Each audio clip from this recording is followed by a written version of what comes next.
Well, wait till you hear this. Baltimore's bastion of burlesque, the Block, will soon become less than a block. In the final segment of our Target 2 series on sex and censorship, Channel 2's Jack Bowden reports that more of the Block is going to soon disappear. Jack? That's right. The Block, Baltimore's erogenous zone, has survived all attempts at censorship, but now something more powerful than censorship, rising property values, may eventually shut down the Block.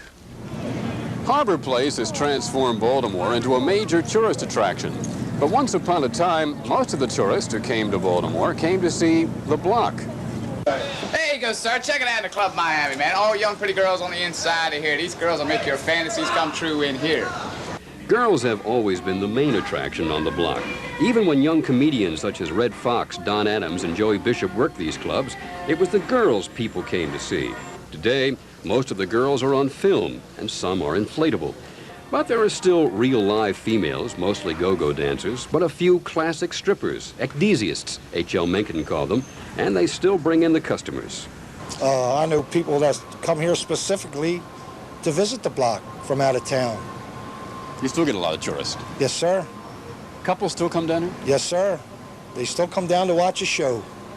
In general, I think the Block is an asset to the city. Yes, we have good crowds down here yet. But since Blaze started, we ain't had what we used to have, you know. It was another kind of blaze that destroyed the Gaiety Theater in 1969 and the Block's burlesque along with it. Another Block tradition, the annual Pollock Johnny's sausage eating contest, a popular and incredible demonstration of conspicuous consumption, ended in the 70s after Johnny got religion and sold his store.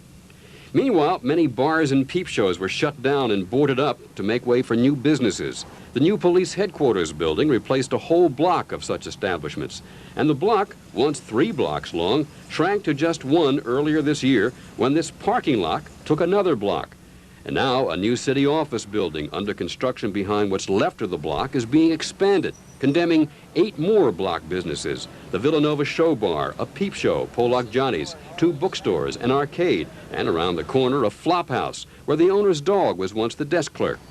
The owners of these condemned businesses, who must vacate next month, say Mayor Schaefer lied to them, that the mayor promised the Block businesses that after they added new facades and signs to improve its image, he would not condemn any more of their businesses. Now they wonder if the Block has any future.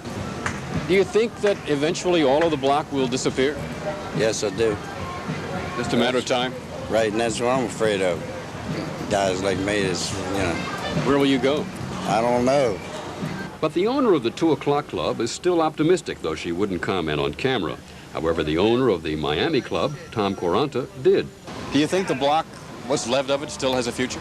Yes, I do. I think it has a future, and I think it deserves a future. But he noted that debris from a recent fire on the Block remained on the sidewalk for days. At Harbor Place, the city would never let that happen. And progress may leave no room for that part of Baltimore's past. Ken? Well, now you pass by down there. You see the flashing lights. It looks fairly unsavory. Is it as bad as it looks to the outsider? No, it never really has been that bad down there. It's got a worse reputation than it really is. The police will tell you that it's very safe to go down there. They're patrolling all the time, and the store owners are just businessmen, and they don't want any problem down there. They police it very well themselves. So they're just really businessmen. I've talked to quite a few of them for this story, and a lot of them are involved in charities and youth groups and so forth. They're just trying to hang on and make a living down there. Jack, if the Block really does close down, is it likely to pop up somewhere else? Probably not. The zoning and liquor board people have allowed some exceptions in downtown areas, but not in recent years. And the residential areas don't want that. So I think if the Block goes, that's the end of it. End of an era. Yeah.